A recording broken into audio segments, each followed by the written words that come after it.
All Kerala tailors association Manalur area സമ്മേളനം സമാപിച്ചു. Karamukku SNGHS സ്കൂളിൽ ചേർന്ന യോഗം AKTA സംസ്ഥാന സെക്രട്ടറി MK പ്രകാശൻ ഉദ്ഘാടനം ചെയ്തു. ഏരിയ പ്രസിഡന്റ് ജോബി കൃഷ്ണൻ അധ്യക്ഷനായി.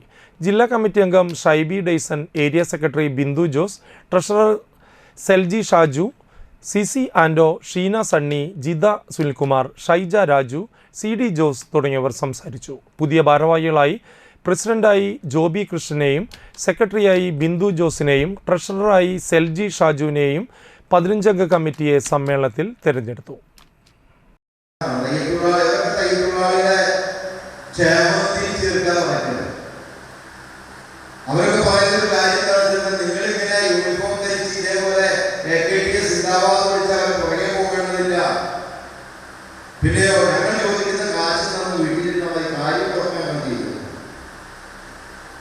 ഇവിടെ നമ്മളെ സ്വയം സഹായ സംഘങ്ങൾ രൂപീകരിച്ച് അതിലുള്ള അതിവേഗത്തിൽ എല്ലാവരിലേക്കും എല്ലാ കാര്യങ്ങളും എത്തിക്കാനും ഇതിനെ സംബന്ധിച്ച് ക്ഷേമപതി ചെയ്യുമ്പോൾ ക്ഷേമപതിയിൽ എന്തെല്ലാം ആനുകൂല്യങ്ങളുണ്ട്, അതെങ്ങനെയെല്ലാം നമുക്ക് സ്വായത്തമാക്കാം എന്നത് ഉൾപ്പെടെയുള്ള ബോധ